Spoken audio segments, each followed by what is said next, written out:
सो अस्सलाम वालेकुम students. And last video में हम जो है इस वाली इक्वेशन तक पहुँचे थे और हमने देखा था कि न्यूटन लॉ ऑफ कूलिंग हमारे पास Newton's law of cooling differential equation हमारे पास क्या होती है, किस तरह से डराइव होती है, ये हमने पूरा देखा था हमने। और लास्ट क्लास में हमने इक्वेशन को डराइव किया था।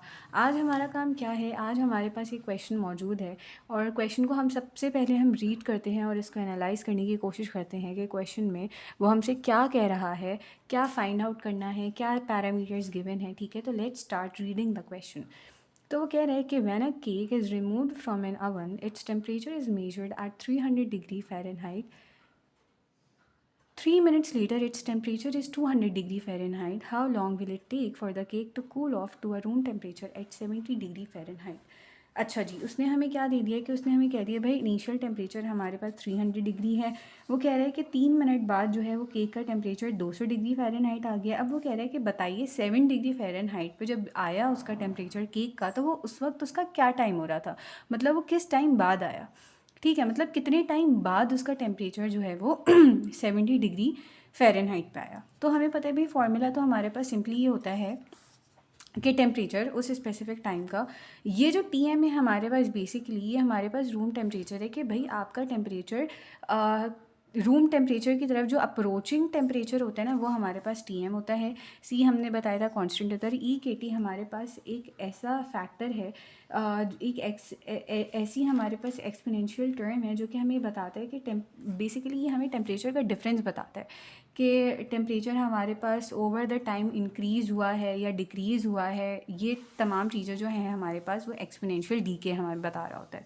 तो हमें कुछ नहीं करना, पहले हमें जो है रूम टेम्परेचर हमें जो है वो गिवन है एट 70 डिग्री। वो कह रहे हैं कि भाई to cool off to a room temperature at 70 degree Fahrenheit. तो ये हमारे पास रूम टेम्परेचर होते हैं, एम्बिएंट टेम्परेचर, इसको हम रूम टेम्परेचर भी कहते हैं। तो हमने कुछ नहीं करना क्योंकि हमें अभी कोई भी फैक्टर मालूम नहीं है। तो हमने क्या करना है, सिर्फ इस वाले फॉर्मूले के अंदर टी एम की वैल्यू हम डाल देंगे। देखते क्या होता है, फर्दर डाल के हम डाल दी इसमें 70 डिग्री प्लस सी ई के टी। अभी फ़िलहाल हमने ये वैल्यू हमने डाल दी, अभी हमें कुछ नहीं पता क्या करना है, कैसे करना है, किस तरह से करना है। ठीक है, अब हम थोड़ा सा इसको एनालाइज करने की कोशिश करते हैं। उसने भाई हमें कहा है कि इनिशियल टेम्परेचर जो है यानी कि टी हमारे पास ज़ीरो, जब ज़ीरो टाइम था हमारे पास, तो उस वक्त जो है वो हमारे पास जो टेम्परेचर है टी ज़ीरो पर वो क्या है 300 डिग्री फ़ारेनहाइट। तो इनिशियली जो टेम्परेचर ज़ीरो टाइम पर जो हमारे पास टेम्परेचर है वो 300 है। तो मैं इस वाली टी इंटू ये जो ज़ीरो आपके पास दिख रहा है इस टाइम पर टेम्परेचर कितना है भाई हमारे पास 300 है। तो यहाँ पे हम 300 डाल सकते हैं। तो इक्वेशन हमारे पास कुछ इस तरह से फॉर्म हो जाएगी। 70 यहाँ प्लस हो रहा है, वहाँ के माइनस हो जाएगा, तो 230 हमारे पास क्या आ जाएगी, सी ई के टी। और टी है तो टी सिर्फ आपने यहाँ जो आपने टी डाला ज़ीरो पर, तो यहाँ भी ज़ीरो आ जाएगा। तो ये हमारे पास क्या हो जाएगा, सी ई के इंटू ज़ीरो। तो ये हमारे पास क्या आ जाएगा, ई के, ज़ीरो ज़ा ज़ीरो, ई की पावर ज़ीरो। किसी भी चीज़ की पावर जब ज़ीरो होती है तो वो हमारे पास 1 बन जाती है। तो हमारे पास यहाँ से 230 इक्वल्स टू सी हो जाएगा, यानी कि हमारे पास यहाँ से सी की एक वैल्यू निकल आई। ठीक है, हमारे पास जो है क्या हुआ, हमारे पास सी की वैल्यू जो है हमारे पास आ गई। अब वो कह रहे हैं कि भाई 3 मिनट बाद केक का टेम्परेचर हमारे पास कितना हो गया, 200 डिग्री फ़ारेनहाइट।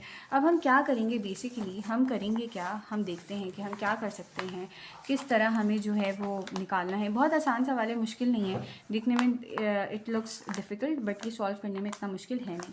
तो भाई वो हमें कह रहा है कि टी 3 पर हमारे पास टेम्परेचर कितना है, 200 डिग्री फ़ारेनहाइट। तो हम क्या करेंगे, हम जो है T3 पर, ये हमारे पास एक इक्वेशन आ रही है, तो हमारे पास जो है वो इक्वेशन यहाँ पर हमारे पास क्या था, 70 प्लस सी हमारे पास 230 आ गया था, और ये ई के टी। अभी हम यहाँ पर टी क्या ले रहे हैं भाई, हम ले रहे हैं, तो हम कह रहे हैं कि 3 मिनट बाद जो है वो केक का टेम्परेचर 200 हो गया था, तो टी की वैल्यू 3 है। तो 3 मिनट बाद केक का टेम्परेचर कितना हो गया था, 200। तो ये हो गया हमारे पास 70 प्लस 230 ई, और के और टी क्या है हमारे पास 3 है। तो सिंपल यहाँ 70 प्लस हो रहा है, यहाँ के माइनस हो जाएगा, तो ये हमें डायरेक्ट लिखती हूँ 130 इक्वल्स टू 230 ई के 3 के हो गया। ठीक है, तो ये जो है हम इस इक्वेशन को क्या करें, कुछ नहीं करें, बस हम इसको फर्दर सॉल्व करें। तो 230 यहाँ E3 के से मल्टीप्लाई हो रहा है, यहाँ आकर जो है ये डिवाइड हो जाएगा। ठीक है, तो ये हमारे पास E3 के आ जाएगा। अब हम दोनों तरफ ln अप्लाई करें, तो ln अप्लाई कर रहे हैं हम जब दोनों तरफ, तो ln E से कैंसिल हो जाएगा और यहाँ हमारे पास 3 के सिंपल आ जाएगा। सही है। अब हम अपनी अपनी आप कैलकुलेटर में जो है वो ln 130/230 करके देखें तो आपके पास जो है एक आंसर आ रहा होगा। और आपके पास क्या आंसर आ रहा होगा भाई, ये तो ज़ीरो से तो ज़ीरो कट गया। अब ln 13/23 आप करेंगे तो हमारे पास जो k की पूरी वैल्यू निकल रही होगी, यहाँ 3 मल्टीप्लाई हो रहा है, यहाँ के डिवाइड हो जाएगा, जो भी 13/23 की वैल्यू आएगी तो हमारे पास k सिंपल आ जाएगा -0.19018। सही है, ये हमारे पास k आ गया। अब हमारे पास k भी आ गया है, c भी हमें पता है। ठीक है, अब हम क्या करेंगे, बेसिकली हम सारी वैल्यूज़ को पुट करेंगे किसके अंदर, इक्वेशन के अंदर। हमारे पास ये वाली इक्वेशन थी, सही है, 70 + CE/KT। ठीक है, अब वो हमें क्या निकालना है, हमें वो टाइम निकालना है बेसिकली जब हमारे पास रूम टेम्परेचर 70 बन गया, तो यानी कि 70 डिग्री पर हमें टाइम निकालना है। यहाँ से टाइम निकालने की कोशिश करेंगे। ये रहा 70 + C थी हमारे पास 230 और E और K हमारे पास क्या आ गया, -0.1018। सही है, और K ये हमारे पास K आ गया और T हमें बेसिकली निकालना है, तो T का फैक्टर वैसा का वैसे ही रह गया। अब सीन यहाँ पे क्या हुआ है कि 70 यहाँ 70 से कट जाएगा और यहाँ पे आ गया 0, 70 यहाँ प्लस हो रहा था, यहाँ के माइनस हो जाएगा, तो मैंने डायरेक्टली उसको इस लिहाज से कैंसिल किया है। ठीक है, तो यहाँ आ गया 0 और यहाँ पे आ गया 230 E की पावर हमारे पास -0.19018T। अब जब आप यहाँ 0, यहाँ 230 है, यहाँ 0 बेसिकली 230 यहाँ मल्टीप्लाई हो रहा है, यहाँ आकर डिवाइड हो जाएगा, तो आपके पास एक्सपोनेंशियल डीके इस केस में तो ज़ीरो आ रहा है। और एक्सपोनेंशियल डीके कभी भी ज़ीरो आ ही नहीं सकता। ठीक है, क्योंकि ये हमें बेसिकली ये बताता है कि टेम्परेचर ओवर टाइम इंक्रीज़ हुआ है या डिक्रीज़ हुआ है, तो ये कभी भी ज़ीरो नहीं आ सकता। तो इसका मतलब तो ये है कि रूम टेम्परेचर 70 डिग्री पर तो वो शायद पहुंचा ही नहीं है, या उस टाइम पे उस वक्त का तो टाइम ही ये ज़ीरो दिखा रहा है। तो अगर हमारे पास ऐसा कोई केस बन जाता है तो हम 70 डिग्री के जो बिल्कुल आसपास की वैल्यू होती है उसको ले रहे होते हैं। तो हम क्या करेंगे, हम 70 कंसिडर नहीं करेंगे, अब हम 70.5 कंसिडर कर रहे होंगे। यानी कि यहाँ पर हमारे पास ये वाली इक्वेशन थी 70 + 230E और -0.19018 और यहाँ T था। तो हम क्या करेंगे, यहाँ प्लस कर देंगे 0.5, तो हमारे पास एक वैल्यू आ जाएगी 70.5 और इसके थ्रू हम निकालेंगे। हम बेसिकली अब कौन सा टाइम निकाल रहे हैं, हम वो टाइम निकाल रहे हैं कि भाई किस टाइम पर केक का जो टेम्परेचर था वो 70.5 हो गया। ठीक है, तो ये हमारे पास क्या हो जाएगा भाई, 70.5 -70 = 230E -0.1018 और ये हमारे पास T हो गया। तो यहाँ से हमारे पास 70.5 -70 करोगे तो हमारे पास 0.5 आ जाएगा, यहाँ से 230 आ जाएगा, E -0.19018T आ जाएगा। यहाँ 230 मल्टीप्लाई हो रहा है, यहाँ आकर क्या हो जाएगा, यहाँ आकर ये हो जाएगा डिवाइड हो जाएगा तुम्हारे पास। तो तुम्हारे पास जो है ना, जब ये यहाँ के डिवाइड हो जाएगा तो ये हो जाएगा 1/460। तुम लोग कैलकुलेटर में पुट करके डालोगे तो तुम्हें 1/460 मिलेगा और यहाँ आ रहा होगा E3 -0.1018T। ठीक है, अब तुम्हें क्या करना है भाई, अब तुम ln अप्लाई कर दोगे दोनों तरफ तुम क्या अप्लाई कर दोगे, ln अप्लाई कर दोगे।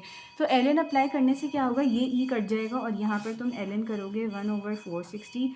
e तुम्हारा ln से कट गया तो ये तुम्हारे पास आ गया -0.1908 और t।